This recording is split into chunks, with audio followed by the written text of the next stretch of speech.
नमस्कार दोस्तों, मैं डॉक्टर रमेश शेखावत, आयुष्मान हॉस्पिटल लाखोदा से। आज हम बात करेंगे मल्टीग्रेन आटे पर। मल्टीग्रेन आटे का आटा बेसिकली क्या होता है कि उसमें अकेले गेहूं का आटा न होकर गेहूं, जौ, जवार, बाजरा, रागी, चना, मक्का, इनको मिक्स करके एक आटा बना लेते हैं और फिर उसकी रोटियां खाई जाती हैं। आजकल बहुत ट्रेंड में है, तो फ़ायदे तो सभी बताते रहते हैं। हम बात करेंगे मल्टीग्रेन आटे के नुकसान पर। मल्टीग्रेन आटा आपके लिए कैसे हेल्दी नहीं है, मल्टीग्रेन आटा आपको कैसे नुकसान पहुंचाता है, आपके शरीर को कैसे नुकसान पहुंचाता है। तो बेसिकली हमारे घरों में चलता है गेहूं की रोटी, सदाबहार होती है, पूरा साल खाई जाती है और मेजोरिटी हमारे खाने की वो गेहूं की रोटी होती है। सुबह दोपहर शाम तीनों टाइम के खाने में होती है। अब होता क्या है, ये गेहूं होता है कार्बोहाइड्रेट, हाई हाई कार्बोहाइड्रेट होता है। हम क्या करते हैं, गेहूं का बारीक आटा पीसते हैं, उसकी रोटी बना के खाते हैं। अब ये गेहूं जो कार्बोहाइड्रेट है, गेहूं है, ये हमारे शरीर में गया, ये करता क्या है, ये हाई ग्लूकोज होता है, ग्लाइसेमिक इंडेक्स इसका हाई रहता है। जाते ही क्या करता है, ये इजीली डाइजेस्टेबल होता है, तुरंत डाइजेस्ट हो जाता है, शुगर स्पाइक करता है। इंसुलिन सेंसिटिविटी है उसको डिक्रीज़ करता है, क्योंकि शुगर एकदम से रेज होगा तो इंसुलिन है उसको दिक्कत होती है इसको हज़म करने में, डाइजेस्ट करने में, मेटाबोलाइज करने में।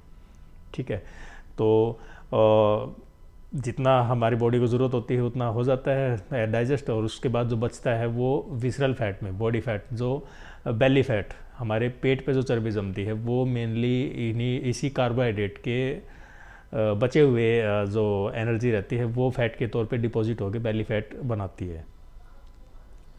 तो क्या हुआ, हमने गेहूं की रोटी खाई, हाई ग्लूकोज था, इंसुलिन स्पाइक हुआ, ग्लूकोज स्पाइक हुआ, इंसुलिन स्पाइक हुआ, जितना डाइजेस्ट होना था उतना हो गया, जो एक्स्ट्रा बचा वो जाके बेली पे डिपॉजिट हो गया फैट के तौर पे। ठीक है, तो इसको बेली फैट या वीट बेली भी बोलते हैं। अब इसका सॉल्यूशन इन्होंने क्या निकाला आजकल के, आप अकेले गेहूं की रोटी ना खा के आप मल्टीग्रेन की रोटी खाइए।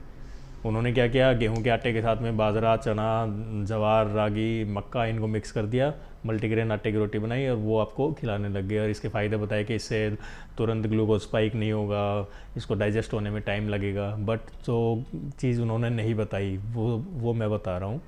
क्या होता है कि गेहूँ, चावल और मक्का, ये जो आटे होते हैं, इनको बॉडी है, इनके आटे को, ये हाई ग्लाइसेमिक इंडेक्स होता है, लो फाइबर रहते हैं, तो इनको बॉडी जल्दी डाइजेस्ट कर लेती है, 2-3 घंटे के अंदर ये आपके पेट में डाइजेस्ट हो जाते हैं।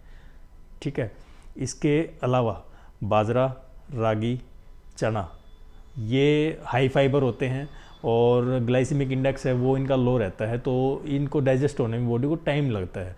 बाजरे की रोटी आप खाते हो जाके 5-6 घंटे में हजम होती है पूरी तरह, तो हाई फाइबर रहता है।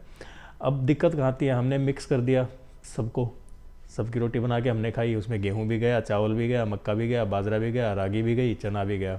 तो क्या होएगा, गेहूं, चावल और जो मक्का है वो जल्दी डाइजेस्ट हो गया, उनसे न्यूट्रिएंट्स जल्दी रिलीज़ हो गए। बट जो बाजरे में, रागी में और चने में जो हाई फाइबर था, वो न्यूट्रिशन एब्जॉर्ब होने की बजाय उस हाई फाइबर के अंदर ट्रैप हो गए। ट्रैप होने की वजह से उनका बॉडी के अंदर एब्जॉर्प्शन नहीं हो पाता, मतलब आपको न्यूट्रिशन डेफिशिएंसी डाइट हो गई है। ठीक है, हाई फाइबर है, उसकी वजह से डाइजेस्ट होने में टाइम लगता है, तो पेट फुल भरा भरा लगता है, ब्लोटिंग होती है, इनडाइजेशन रहता है, खट्टी डकारें, जिम चलाना, ये वाली दिक्कतें बनती है। तो जो मल्टीग्रेन आटा है वो रेगुलर यूज़ के लिए नहीं है। हाँ, अगर आपको खाना ही, आपने ये करना है कि नहीं मैं तो सोसाइटी के साथ ही चलूँगा, मल्टीग्रेन ही खाना है, तो आप एक काम कीजिए, आप गेहूँ और चावल और मक्का, इनके आटे को आप मिक्स कर सकते हो, या फिर गेहूं या फिर चने को भी थोड़ा बहुत मिक्स कर सकते हो, क्योंकि ये हाई ग्लाइसेमिक इंडेक्स होते हैं, इजीली डाइजेस्टेबल होते हैं, और इनको आप मिक्स करके खा सकते हो, तो उतना इश्यू नहीं बनेगा। दिक्कत कहाँ आती है, जब आप हाई फाइबर वाले को, हाई ग्लाइसेमिक इंडेक्स वाले को और लो ग्लाइसेमिक इंडेक्स वाले को, मतलब जल्दी डाइजेस्ट होने वाले को और ज़्यादा टाइम लेने वाले को मिक्स कर देते हैं। जब आप गेहूं और बाजरे को मिक्स कर देते हैं तब दिक्कत आती है, तो ये नहीं करना है। और इसका एक सबसे आसान तरीका मैं बताता हूँ, मल्टीग्रेन का सब्स्टिट्यूट मैं बता देता हूँ। आप गेहूं की रोटी खाइए, आप गेहूं का आटा पीसिए, लेकिन उस आटे को आप मोटा रखिए, बिना छने आटे की रोटी बनाइए, आपको हो गया हाई फाइबर, आपको मल्टीग्रेन की ज़रूरत ही नहीं है। आप अलग अलग ग्रेन लीजिए, उनकी अलग अलग रोटी बनाइए, उनको थोड़ा सा मोटा दरदरा आटा रखिए, बारीक मत पीसिए। सबसे बड़ी समस्या आती है बारीक पीसे आटे की रोटी बना के खाने से। ठीक है, तो गेहूँ भी आपको मल्टीग्रेन वाला ही बेनिफिट देगा, बशर्ते आप उसका मोटा आटा पीसते हो और उसको बिना छने आटे की रोटी बना के आप खाते हो। गेहूं की रोटी खाइए, अब सर्दियों का सीज़न है तो आप मक्के की रोटी खाइए, आप बाजरे की रोटी खाइए, आटा थोड़ा मोटा रखिए और इन्जॉय कीजिए। आप मल्टीग्रेन के चक्कर में क्यों पड़ते हो? आप इतना कॉम्प्लेक्स चीज़ों को क्यों बना रहे हो? सिंपल रखिए। ठीक है, होप आपको समझ में आया होगा। फिर मिलते हैं। Thank you.